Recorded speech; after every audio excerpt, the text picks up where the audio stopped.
इधर ही है अभी तक वो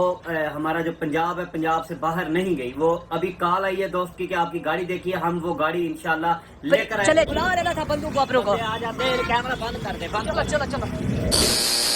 हाँ जी विवार तुसा काज़म जाट दी ये वीडियो देख लियो सी जो कि कह रहा मतलब कि यार जी मेरी गड्डी है ना लैंड क्रूजर वो मतलब कि कुछ मिल चुके मतलब कि अपने पंजाब तो बाहर कोई नहीं गई और कुछ लेकिन वेखी है गड्डी तो इंशाल्लाह जल्दी वापसी हमसी ते नाल विवार तुसा जानदे हो सो एक काज़म जाट पुराना ड्रामेबाज है हुण इसने की ड्रामा चला रहा है विच ऑनलाइन नाल तुसा हुण वेंदे हो से व्लॉग ते काफ़ी मतलब कि टिकटॉक ते वीडियो विखी वे या यूट्यूब ते विखी वे हुण विच ऑनलाइन अर्निंग दा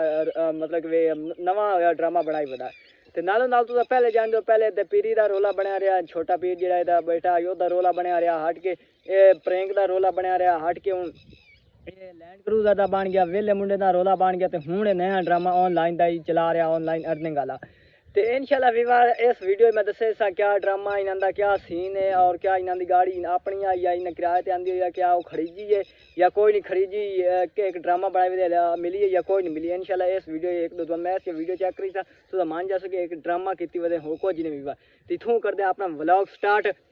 अस्सलाम वालेकुम जी क्या हाल है विवार तबीयत से ठीक है मैं परवेज फरू और तुसा देख रहे हो अपना यूट्यूब चैनल पंजाबी मुंडा तो जिस दोस्त ने हाले ताई साडे चैनल में कीता सब्सक्राइब जल्दी जल्दी मार के सब्सक्राइब फिर कर दे आज दा न्यू मजेदार व्लॉग शुरू तो सब तो पहले विवार तुहानू मैं एक वीडियो चेक करी तुसा पहले वो गौर नाल सुननी है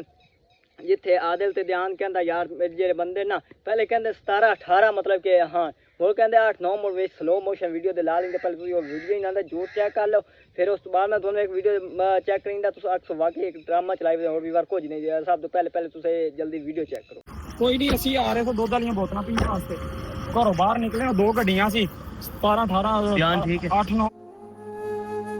हाँ जी विवार तुसा एक काज़म दी वीडियो चेक कर लियो सी जेदे विच मतलब कि पहले 8-9 बंदे दा नाम लेंदे बल्कि पहले 17-18 दा लेंदे फिर 8-9 दा विच स्लो मोशन ला लेंदे हट के तुसा मैं एक और विवार वीडियो चेक करेंदा ओदे विच तुसा चेक करो कि उत्थे हुण की नाम जिक्र लेंदे उत्थे बंदे कितने मतलब कि निकलदे गड्डी च जेडे बंदे निकलदे तुसा गौर करना तकरीबन 5 बंदे होंदे ते ना किन्ने दा ला रहे हैं ते विच मतलब गलतियां कर रहे हैं ते सब तो पहले तुसी ये वीडियो चेक करो उस तो बाद गल करते जल्दी ये वीडियो चेक तो कौन है ये इतने सारे बंदे हैं कौन है ये कौन है हाँ जी विवार तुसा ये हुण वीडियो काज़म नोरियां दी चेक कर लियो सी जेदे विच हुण जेदे विच आए मतलब कि आदे सर्वर हो जान 5 बंदे आए ते मतलब कि इन्हां दी जे गल्लां बातां नो बिल्कुल मतलब कि कोई गल किदों दी मरेंदे और कोई किदों दी मतलब कि इन्हां दी गल्लां मिलदियां नहीं मतलब केड़ा कहंदे नो हुंदा नहीं ते इथों भी पता चलदा है झूठ बनाई वदे ड्रामा हो रहा या इन्हां दे नाल वाकई कुछ हो रहा ते विवार जेहड़ी ये गड्डी है मतलब कि इन्हां दी अपनी कोई ना कोई जिन्ना दे किराए ते आंदी 15-20 हज़ार रुपये दे मतलब कि हुण वापसी चली गई उसी ते ओ आदे सर्वर दा एक नाम बने हुण काफ़ी जेहड़े एदा प्रैंक चलदा रहा काफ़ी एदे सबूत मतलब कि निके रहे यार ए